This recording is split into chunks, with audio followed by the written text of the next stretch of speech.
Hello, snowboarders of the internet. I'm your host, Avran LeFeber, and this is Top 5s, the only weekly top 5 show in snowboarding you tune into to find out what all mountain board in the freeride category you need so you can do it all. That's right, all mountain freeride. Those boards with a slight taper, little bit of a directional shape, can still hit the park if you absolutely need to, smash some pow, bash through some slush and crust if need be. We're going to be going through all of our top picks in this video. If you are thinking of picking any of these up, we do have affiliate links down in the description below so you don't have to go hunting for them. But if you are going to your local shop, slap them a high five and say we sent you in, because it's always good to support your local community.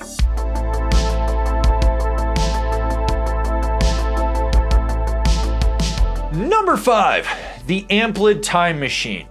If you ever get the chance to get on an Amplid board, do it. They ride unlike anything else out there. And the Time Machine is that classic tapered all mountain free ride shape.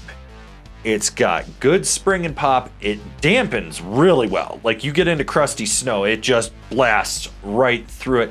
On edge, it carves exceptionally well. It's one of those boards that it can do everything in the freeride category, and you don't want to get off of it at the end of the day. Seriously, if you get the chance, test out an Amplid. You will thank me for it later. Number 4, the Libtech E.Jack knife. Are you gonna ride like Eric Jackson on this? No, but you can think that you will, and you know who you are. You're gonna be like, I'm riding like him. You're not. You're not. Let's be real here. You're watching a top 5 video on the internet on this channel. You're not riding at E.Jack's level. But what's cool about this board is you do get that slight tapered shape. You get magnet traction. You get good snap out of it. You got a slight 3D shaping in the nose, so that helps funnel out that pow to the side. And with it being E.Jack's pro model, there's a slight freestyle flair to this thing. So if you do want to go spin off of a cat track into some pow, you can. You should do that. You'd be a lot cooler if you did. But by and large, it's got that classic Mervin ride where you know it's going to be damp underfoot. It's going to be able to absorb some of that chatter, so if you get into crusty snow, there isn't that problem. Like I mentioned, that magnet traction's on there. That helps with edge grip, but it's not so overwhelming that you're just locked into it nonstop. By and large, this is one of the best Mervin boards out there right now, in our opinion, and you should be looking at it. Number 3, the Nitro Alternator. This is one of our personal favorites because of the versatility in this board. You get great snap, good edge hold, and it's got a really great shape whether you're blasting pow or just cruising a groomer with your friends. You don't have to worry about it. It sends side hits though. This board just absolutely boosts side hits, which makes it super versatile for when you're just cruising around and you want to high mark something on the side of a cat track. Or if you're just coming down and you want to ollie over a tree, unless you're TC, because he likes to hit trees for some reason. Don't hit trees. Trees hurt. He'll tell you all about it. Got a great story about that. But by and large, this is just a quintessential nitro board that you can just take anywhere in a free ride capacity.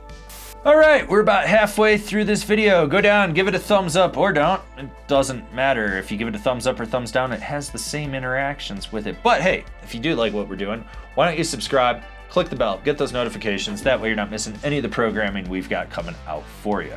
Number 2, the Capita Kazu, or as we like to call it, the Big Mountain Mercury, because that's what it is.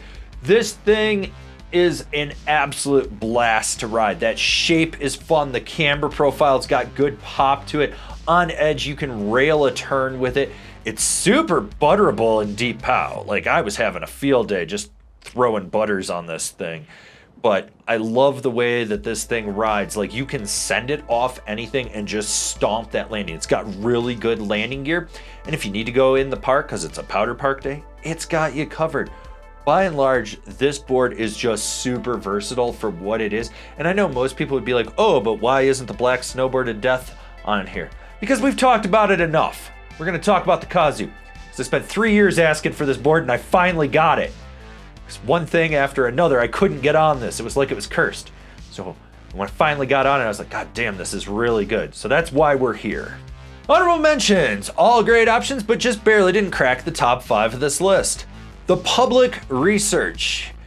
Now, Public is known as being more of a freestyle brand, so for them to come out with a more freeride specific board was huge. And the Public research is great for what it is. It's got a good shape, it's got good pop. That camber on there really aids you to it. It is stiffer than you would actually think, especially when you look at the rest of the Public lineup. It is definitely their stiffest board. The Yes Pick Your Line Extreme, or what it used to be, the Yes Pick Your Line DCP Unink Extreme. Yeah, anyways, lot of words to describe this board. Doesn't matter. This thing is absolutely a blast. It's got a good taper to it, so it'll sink that tail in pound, keep that nose up. You get good pop. It's got good edge hold on a groomer. This thing is just an absolute blast. We've had it on this list in the past before. We're looking at everything and I was like, I guess it's going to honorable mentions because we've got some other ones that we wanted to move around. And finally, we have the K2 Commonwealth, a new board, a lot of hype behind this thing. TC's been riding it, absolutely loving it, saying that the shape is good for just about everything. It's got good snap to it, good edge hold. That side cut just really rips a turn. But when we were discussing and breaking down this list, I was like, are you sure you don't want it on the list? He goes, well, you haven't been on it yet. And I was like, I'll get on it when I get a chance. It's not a big deal. I was like, if you really like it, we can put it on there. And he goes, there's other ones that I feel were just a little bit better.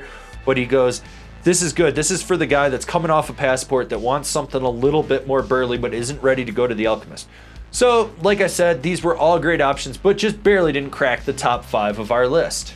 Like what we're doing over here? Want to support us further? Swing on over to Angry Snowboarder VIP and become a member. Sure, I could tell you more here, but I got a video over there that explains it so much better.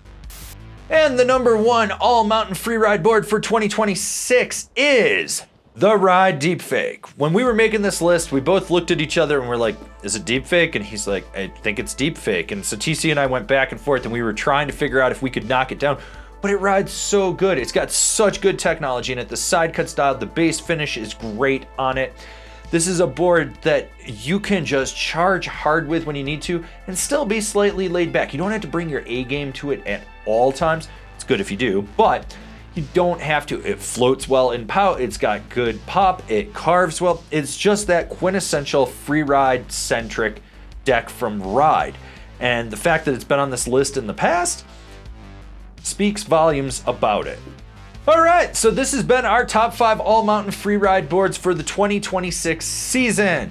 Hopefully you're feeling this. You're going to get something off this list. If you're not, well, we got other lists for you, as well as more reviews. You could go check those out. Be a lot cooler if you did, because, watching one video is great, but watching 2 or more is greater. And, well, we like it when you are being greater than great.